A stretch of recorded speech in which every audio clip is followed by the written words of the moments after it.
I'm Logan Crawford, and right now on Spotlight, we're exploring Unborn Melody by Leah Lindeman, part of her captivating Canadian Reminiscence series.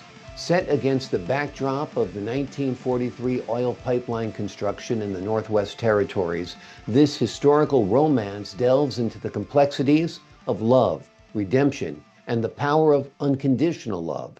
Join us as we peel back the layers of human brokenness and witness the healing power of grace.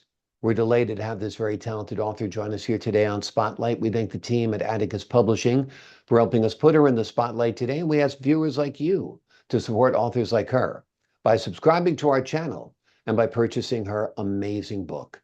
The links are below this interview. Leah, great to see you here today on Spotlight. Well, thank you so much, Logan, for having me. It's a pleasure.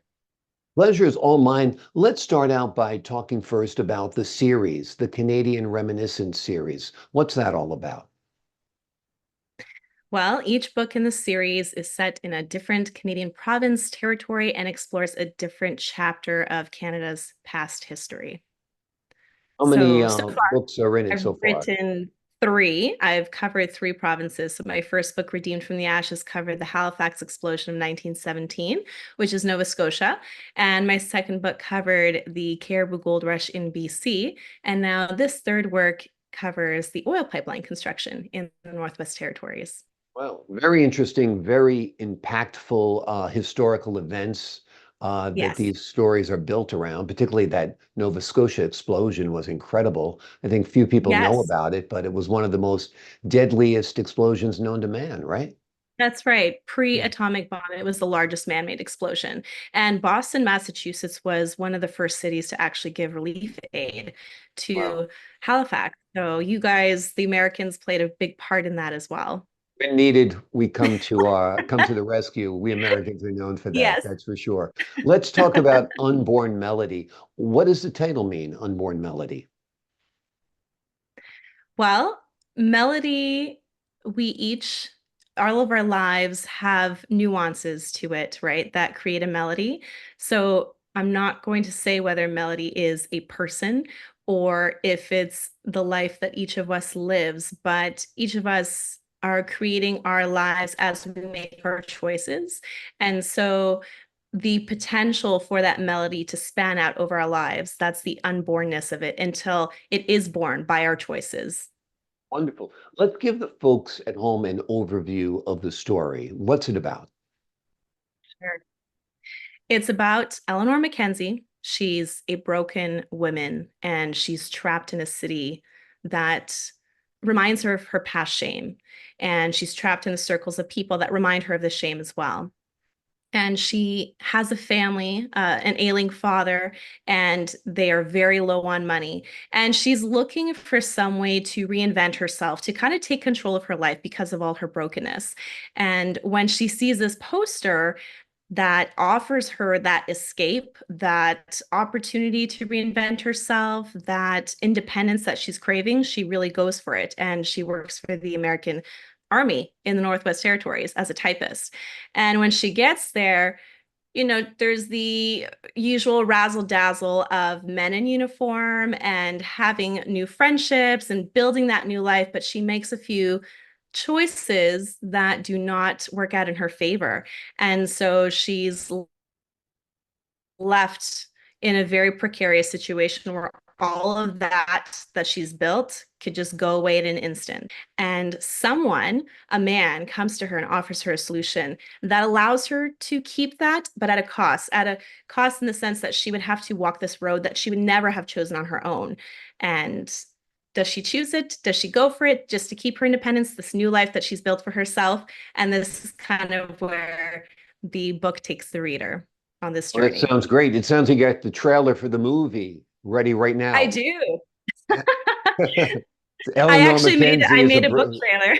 Oh, you did make a book trailer. I did, which was featured on another TV show. So it's yeah, it was supposedly well done.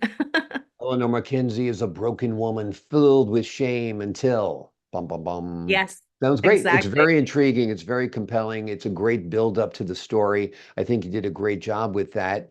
Um, Thank you. Let me ask you this. Where does the series go next? Are you thinking about Well, writing another installment? definitely. I'm writing the sequel right now to Unborn Melody, and it takes place 5 years after. So it explores broken family. It explores second chances and what uh, because because of her choice in her first book, it conflicts with this beautiful life that she's built out of the first book, and the past comes back to haunt her in a sense. And so she has to not only deal with her emotions through it all, but also that of her daughters, and that kind of conflicts together. So that's what I'm looking at as a sequel. So it's a shorter, it's not a full-length novel, it's a novella, so it'd be between 10 to 40,000 words. But after that one, I'm looking to write on Saskatchewan about the Métis resistance and rebellion against the settlers in that would be 1885. Wonderful, wonderful. It's Yes. great to be entertained while learning something about the history of your country, which I think is Yes. very, very important about these books. Now, have you thought, I know you made the movie trailer, but have you thought about Yes. Unborn Melody as a film? Oh, for sure. Yeah. And it's good because a lot of the times as writers, we're asked to think, okay, well, what is it similar to? What story would it be similar to? And it's similar to Redeeming Love, which came out as a movie probably 3, 4 years ago now. So that had a great audience and was received well. So that's the tapped potential there for this movie is that it would be similar to that, although its own, but yes, Got a unique story all to its own and yes, rooted in history, which is great as well. Who would for sure. play Eleanor Mackenzie? Oh, I have in mind, I don't know how to say her name. Is it Saoirse Ronan? Is that how I we think say her that's how you name? say it. Yeah. I'm not sure. Yeah. When It those is weird okay. Irish names I can Because it's never not say, said I'd the be way like it's written. Fiorce. Yeah. But I know Yes, who you're talking exactly. about. Yeah. Yeah. Yeah, so it's Saoirse Ronan. Yeah, Okay, great. I think that's good casting. Good casting is 90% of the movie. So, plus you've got a for great sure. story, and this could be turned into a great script as well. Would you try your Yeah. hand at writing the screenplay yourself? I don't know if I would write the screenplay.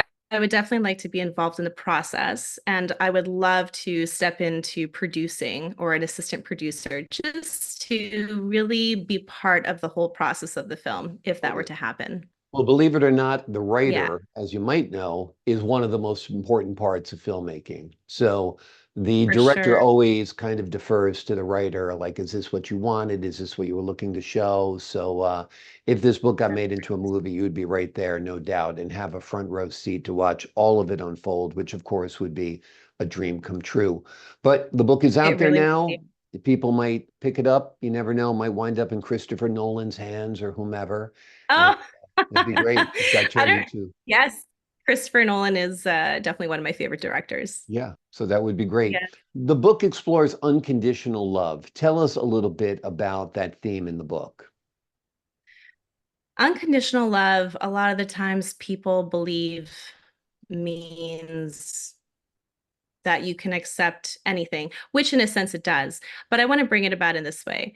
A beautiful flower, in order to bloom, needs the right conditions, right? You need soil, you need water, you need sun, you need love, and you need the a good blend of each. And so for true unconditional love to flourish, you need parameters and boundaries within that within that two people to understand this is how we love each other, right? And so at the beginning of the book, when this character shows Eleanor unconditional love, she fights back. She doesn't want to let her defenses down. She's really disrespectful and just almost inhumane toward this person who's putting aside his own interests and his own timeline of his world just to serve her and to honor her. And in there, that's where I'd like to show that this is not like you could unconditionally love someone in that state, but just like a flower that's just trying to survive, if the conditions aren't met, it could die, right? So as the book progresses, Eleanor realizes how that brokenness that she has really is a detriment to her. And those walls that she's built really don't serve her and those around her as her eyes open up.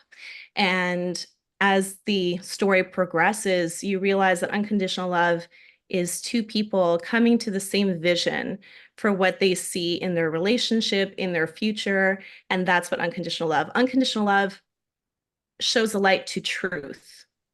And truth is really what matters in our day-to-day lives, right? There's so much noise out there, but if truth isn't present, then what is it all for? Really. That's Exactly. kind of what the book explores. Oh, it's wonderful. I think that's very well said, very, very intriguing to explore that concept for sure.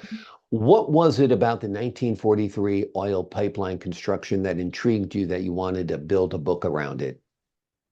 Well, I read a book about the World War II, personal stories in World War II. Actually, my father-in-law is a huge World War II history buff fanatic. He loves it. So he lent this book to me called 6 Years War. And in each section, there could be more than 20 stories on accidental deaths, stories about the Army, the Navy, the Air Force, the home front. But in the back of this book, there was this tiny little section on the Canal oil pipeline in the Northwest Territories. There were only 5 stories for this small little section. And that intrigued me. I always like digging up little nuggets of history gold to see, okay, what is there that not many people know about? And I did more research into it, and then I just knew that was the backdrop for this story. Wonderful. Well, we're glad you found that work because it led to this work, and this work is Yes. just terrific. It is called Unborn Melody. It is written by Leah Lindeman. It is part of the captivating Canadian Reminiscence series set against the backdrop of the 1943 oil pipeline construction in the Northwest Territories. This historical romance delves into the complexities of love, redemption, and the power of unconditional love. I almost said unconventional love. Unconditional love. Well, it is kind of unconventional in today's age, right? Not many people Exactly. Yeah. True understand the love. full parameters. Exactly. Exactly. Yes. Leah, thank you so much for joining us here today on Spotlight. Thank you so much for having me, Logan. It's been a wonderful time. Great. I had a great time talking to you as well. To the folks at home, I'm Logan Crawford, thanking you for your time this time. Until next time on Spotlight.